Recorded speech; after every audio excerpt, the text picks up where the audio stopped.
Assalamualaikum warahmatullahi wabarakatuh teman-teman. Perkenalkan, nama saya Farunisa dengan NIM 2304022012 dari jurusan Pendidikan Guru Madrasah Ibtidaiyah kelas 3A Fakultas Tarbiyah dan Ilmu Pengetahuan. Hari ini saya akan membahas mengenai keanekaragaman makhluk hidup. Apa sih itu keanekaragaman makhluk hidup? Keanekaragaman makhluk hidup adalah aspek penting dalam ekosistem dan memainkan peran kunci dalam menjaga keseimbangan alam. Keanekaragaman makhluk hidup itu sendiri juga merupakan variasi organisme yang ada di bumi. Lalu meliputi apa saja sih keanekaragaman makhluk hidup?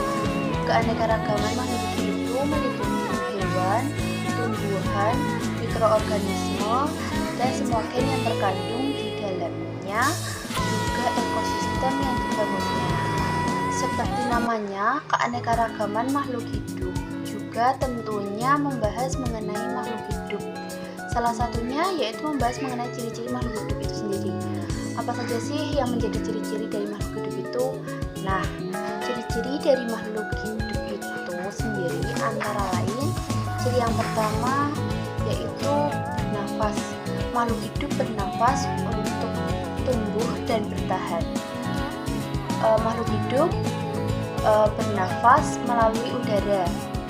Udara itu sendiri merupakan unsur yang sangat penting karena dalam udara tersebut terkandung berbagai macam gas antara lain oksigen, dioksida, karbon dioksida. Oleh karena itu, udara sangat penting dan dibutuhkan oleh makhluk hidup untuk bernafas, seperti manusia melalui paru-paru dan dikeluarkan melalui hidung. Hewan bernafas dengan paru-paru dan lisan, serta tumbuhan melalui pori-pori permukaan bumi. Ciri yang kedua yaitu bergerak.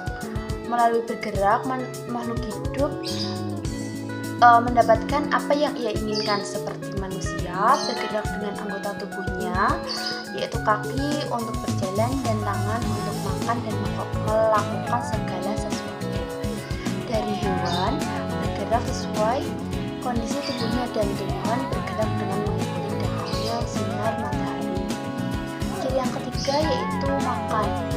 Makhluk hidup memerlukan nutrisi atau makanan untuk bertahan hidup. Makanan sebagai sumber energi untuk melakukan proses-proses kehidupan. Cara makhluk hidup mendapatkan makanan pun berbeda-beda. Seperti manusia dan hewan mendapatkan makanan dari makhluk lainnya, dan tumbuhan mendapatkan makanan dari proses fotosintesis. Ciri yang keempat ialah peka terhadap rangsang. Sebagai contoh, manusia mempunyai bagian tubuh yang peka terhadap rangsang, salah satunya yaitu mata. Mata peka terhadap rangsang cahaya. Lalu dari hewan, ada beberapa hewan yang peka terhadap rangsang, misalnya bekicot. Bekicot akan memasukkan kepalanya jika terkena sentuhan. Sama halnya dengan bekicot, putri malu pun mempunyai rangsang yang akan menutup daunnya jika terkena sentuhan.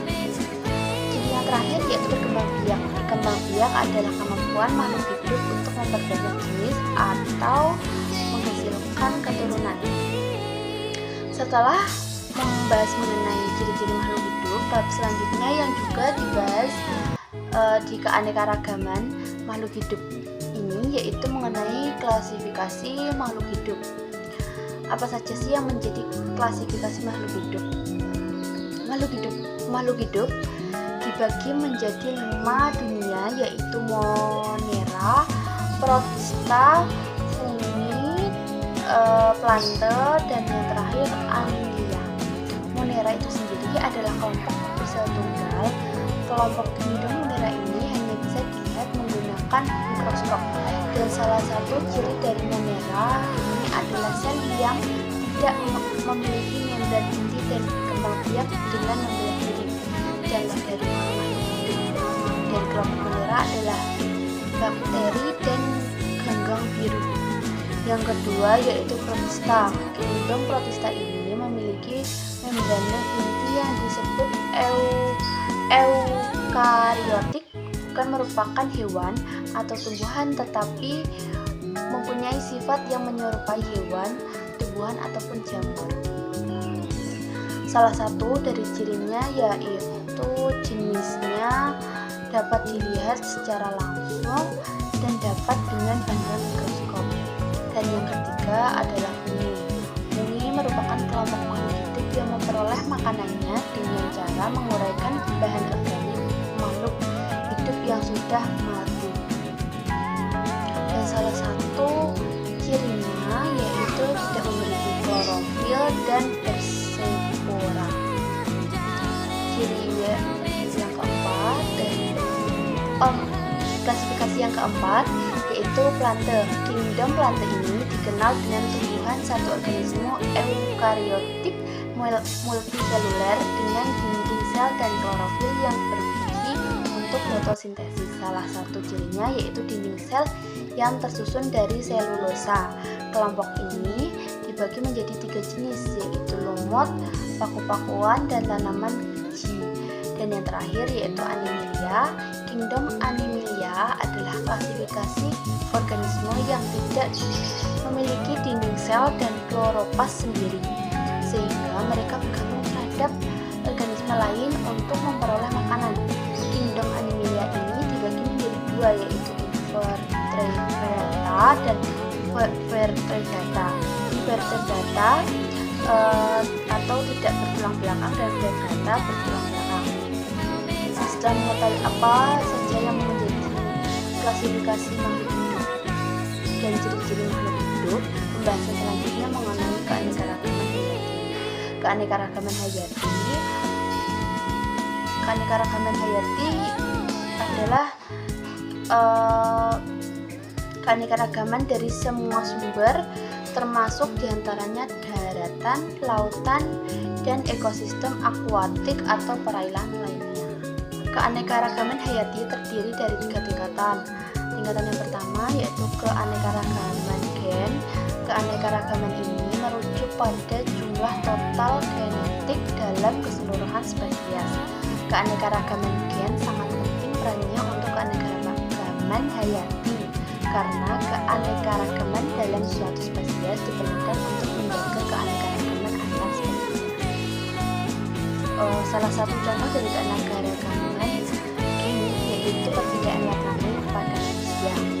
Tingkatan yang kedua yaitu keanekaragaman jenis. Keanekaragaman jenis ini mengacu pada jumlah spesies yang ada di suatu tempat.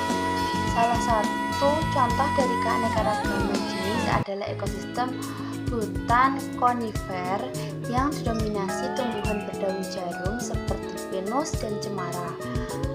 Tingkatan terakhir yaitu keanekaragaman ekosistem. Keanekaragaman ekosistem ini merujuk pada keberagaman habitat tempat berbagai jenis makhluk hidup melangsungkan kehidupannya dan berinteraksi.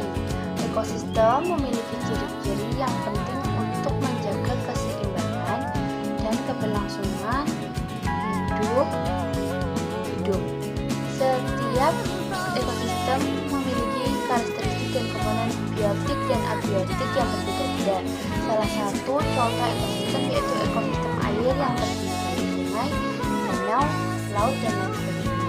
Dan salah satu cara upaya untuk melestarikan keanekaragaman makhluk hidup adalah dengan cara pengolahan limbah industri yang tepat dan pembuatan cagar alam. Lalu selanjutnya yaitu integrasi ayat pada keanekaragaman makhluk hidup itu sendiri, terletak pada Quran Surat Al-Baqarah ayat 31 yang berbunyi Bismillahirrahmanirrahim.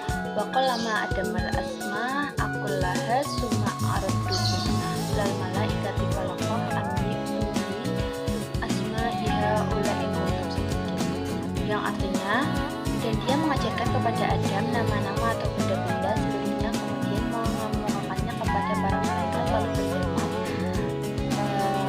berikanlah kepadaku nama benda-benda itu jika kamu memang benar orang yang benar. Dan memiliki makna yaitu pemberian makhluk hidup yang ada pada alam raya ini adalah ungkapan kembali dari ilmu yang diberikan Allah kepada Nabi alaihissalam. Lalu makna lain dari Quran Surat Al-Baqarah ayat 31 yaitu memberitahukan kepada manusia mengenai anugerah yang diberikan,